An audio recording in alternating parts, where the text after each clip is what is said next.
નમસ્કાર મિત્રો, પ્રેરણાત્મક વાર્તાઓ જીવનને નવી દિશાઓ આપે છે, હકારાત્મક વિચારો સાથે આશાનું કિરણ જગાવે છે અને જીવનને આનંદી અને ઉત્સાહી બનાવે છે.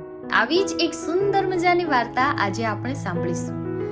વાર્તા શરૂ કરતા પહેલા આપ સૌને વિનંતી છે કે આપે હજુ સુધી અમૃતવાણી ચેનલને સબસ્ક્રાઇબ ન કરી હોય તો પ્લીઝ સબસ્ક્રાઇબ કરી દેજો અને વાર્તા પસંદ આવે તો લાઈક જરૂર કરજો. શરૂ કરીએ આજની વાર્તા. કોઈ એક ગામમાં દયારામ નામનો એક વ્યક્તિ રહેતો હતો. તે વ્યક્તિ તરીકે ખૂબ જ સારો માણસ હતો, પરંતુ તે દરેક કામને ટાળતો હતો.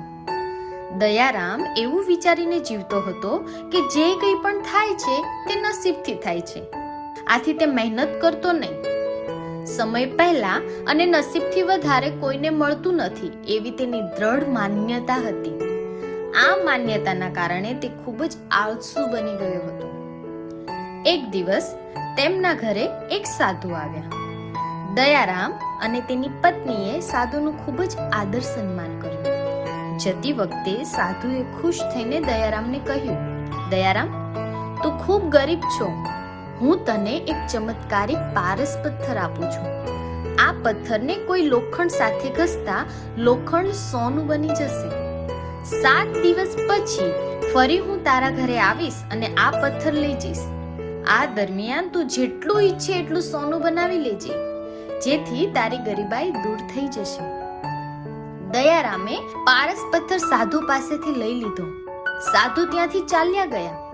સાધુના ગયા પછી દયારામ ઘરમાં લોખંડ શોધવા લાગ્યો. તેના ઘરમાંથી સાવ થોડું લોખંડ મળ્યું. તેણે પારસ પથ્થરની મદદથી સોનામાં ફેરવ્યું અને તે સોનું બજારમાં વેચીને થોડી વસ્તુઓ ખરીદી. પરંતુ તેટલા સોનાથી તેની ગરીબાઈ દૂર થઈ શકે તેમ ન હતી. બીજા દિવસે તેના પત્નીના આગ્રહથી દયારામ લોખંડ ખરીદવા બજારમાં ગયો. ત્યારે બજારમાં લોખંડ મોંઘું હતું, આથી લોખંડ ખરીદ્યા વગર તે ઘરે પાછો ફર્યો. 2-3 દિવસ પછી ફરી દયારામ બજાર ગયો. ત્યારે તેને જાણવા મળ્યું કે લોખંડ હવે પહેલા કરતા પણ વધારે મોંઘું થઈ ગયું છે. કઈ વાંધો નહીં, દયારામે વિચાર્યું. 1-2 દિવસમાં લોખંડના ભાવ ચોક્કસપણે નીચે આવી જ જશે, પછી જ ખરીદી કરીશ.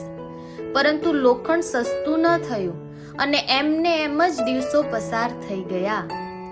8મા દિવસે સાધુ ફરીવાર દયારામના ઘરે આવ્યા. તેને જોયું કે દયારામની સ્થિતિમાં કોઈ જ બદલાવ થયો ન હતો. સાધુએ દયારામ પાસે પારસ પથ્થર માંગ્યો. દયારામે સાધુને કહ્યું, મહારાજ, મારો બધો સમય એમ નામ જ વીતી ગયો. હું કંઈ પણ સોનું બનાવી શક્યો નથી. કૃપા કરીને આ પથ્થર મને થોડા વધારે દિવસો માટે આપો. પણ સાધુ માન્યા નહીં. તેણે દયારામને કહ્યું, તારા જેવો માણસ જીવનમાં કંઈ જ કરી શકે નહીં. તારી જગ્યાએ બીજો કોઈ માણસ હોત તો કંઈ ને કંઈ જરૂર કરી નાખે. જે માણસ સમયનો સદુપયોગ કરવાનું જાણતો નથી તે ક્યારેય સફળ થતો નથી. દયારામને ખૂબ જ પસ્તાવો થયો, પણ સમય વીતી ગયો હતો. હવે શું થઈ શકે? સાધુ તો પારસ પથ્થર લઈને ચાલ્યા ગયા હતા. દયારામને તેની આળસ અને નસીબમાં વધારે પડતા વિશ્વાસની કિંમત ચૂકવવી પડી. આથી જ કહેવાય છે કે આળસ માણસની સૌથી મોટો દુશ્મન છે. આળસમાં વ્યક્તિ મામૂલી અને કિંમતી વસ્તુનો ભેદ પારખી શકતો નથી. દરેક વ્યક્તિને સમય તક આપતો હોય છે. તે તકનો સદુપયોગ કરવાથી અને મહેનત કરવાથી માણસ પોતાનું ભાગ્ય બદલી શકે છે. મહેનતથી માણસના ભાગ્યનું નિર્માણ થતું હોય છે. આથી આળસનો ત્યાગ કરીએ, ભાગ્યમાં વિશ્વાસ કરવાને બદલે મહેનત કરીએ અને જીવનનો અમૂલ્ય સમય વેડફવાના બદલે એક પળનો સદુપયોગ કરીએ. વાર્તા પસંદ આવી હોય તો લાઈક કરો, તમારા મિત્રો સાથે શેર કરો અને અમૃતવાણી YouTube ચેનલ સબસ્ક્રાઇબ કરો. વાર્તા સાંભળવા બદલ આભાર.